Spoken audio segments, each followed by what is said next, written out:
ಅವರು ಕೇಂದ್ರದಲ್ಲಿ ಮಂತ್ರಿ ಇದ್ದಾರೆ ಅನ್ನೋದು ನಮಗೆ ಗೊತ್ತಿಲ್ವಾ? ನಾವು ಕೇಳ್ತಾ ಇರೋದು ರಾಜ್ಯ ಸರ್ಕಾರದ ಜವಾಬ್ದಾರಿ ಏನು? ನೀವು ಉತ್ತರದಲ್ಲಿ ಏನ್ ಕೇಳಿದ್ದೀರಿ? ನಾನು ಯಾಕೆ ಪ್ರಶ್ನೆ ಕೇಳಬೇಕು ಇದಕ್ಕೆ? ನಮ್ಮ ರಾಜ್ಯದಲ್ಲಿ ಕೈಗಾರಿಕೆ ಅಂದ್ರೆ ಏನಾಗ್ಬಿಟ್ಟಿದೆ? ಆಗ್ಲೇ ಸುರೇಶ್ ಅವರು ಉತ್ತರ ಕೊಡ್ತಾ ಇದ್ರು KADB ಬಗ್ಗೆ. ಆ KADB ಹಣೆ ಬರಗ ಏನು ಅಂತ ನನಗೆ ಗೊತ್ತಿದೆ. ಅದ್ರದೀಗ ಬೇಡ, ಅದ್ರ ಬಗ್ಗೆನೂ ನನಗೆ ಗೊತ್ತಿದೆ. ಅಲ್ಲ, ನಾನು ಅದು ಬಂದಾಗ ಮಾತಾಡ್ತೀನಿ, ಬಡ್ಜೆಟ್ ಇದ್ರಲ್ಲಿ ಮಾತಾಡ್ತೀನಿ. ನಾನು ನಮ್ಮ ಹತ್ರ ವಿತ್ ವಿಡಿಯೋ ಇದೆ, ಕೊಡ್ತೀವಿ ನಾವು ಅದನ್ನ. ಅದು ಅವ್ರ ಪಾಪ ಪ್ರಾಮಾಣಿಕರಿದ್ದಾರೆ, ನಾನು ಅವ್ರ ಬಗ್ಗೆ ನಾನು ಮಾತಾಡಲ್ಲ. ಬಟ್ ಇಲಾಖೆ ನಡ್ಕೊಂತ ಇರತಕ್ಕಂತ ನೀತಿಗಳನ್ನ ತಮ್ಮ ಗಮನಕ್ಕೆ ತರ್ತಾ ಇದ್ದೀನಿ. ಈಗ ನನ್ನ ಉತ್ತರದಿಂದ ತಮಗೆ ಸಮಾಧಾನ ಇರದೇ ಇದ್ರೆ ಅರ್ಧ ಗಂಟೆಗೆ ಚರ್ಚೆ ಹಾಕೊಳ್ಳಿ, ನಾನು ಸಂಪೂರ್ಣ ಮಾಹಿತಿ ನಿಮ್ಗೆ ಕೊಡ್ತೀನಿ. RBIದವ್ರು ಏನು ಗೈಡ್ಲೈನ್ಸ್ ಇದ್ದಾವೆ ಅದ್ರ ಪ್ರಕಾರ MSMEಗಳು ಕೆಲಸ ಮಾಡ್ತವೆ. ಎಷ್ಟು ಮುಚ್ಚಲ್ಪಟ್ಟಿರ್ತವೆ, ಅವು ಯಾಕೆ ರಿವೈವ್ ಮಾಡಬೇಕು ಅನ್ನೋದು RBI ಗೈಡ್ಲೈನ್ಸ್ 2016ರಲ್ಲಿ ತೆಗೆದಿರ್ತಕ್ಕಂಥ ಗೈಡ್ಲೈನ್ಸ್ನಲ್ಲಿದೆ.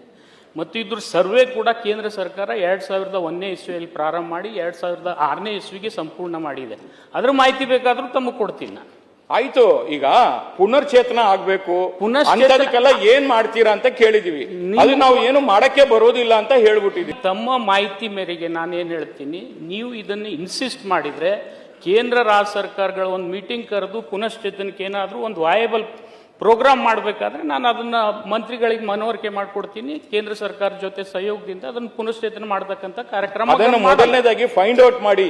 ಅಲ್ಲಲ್ಲ, ತಮಗೆ ಹೇಳೋದು ನಾನು